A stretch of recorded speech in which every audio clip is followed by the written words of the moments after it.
Hey everyone! Today I'll be showing you guys a little bit of the process of how I do my hair, starting off by moisturizing my hair.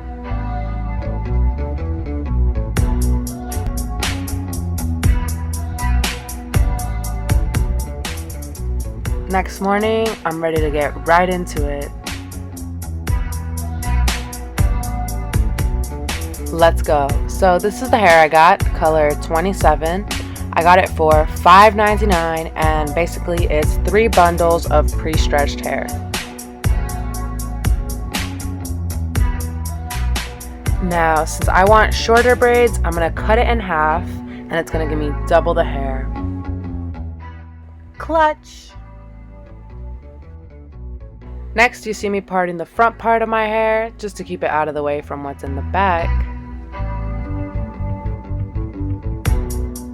And here's the products I'm going to use. Shine and Jam and Eco Styler Gel. Now on with the braids. This part takes forever. So I'm going to just, this is what I got. I did that.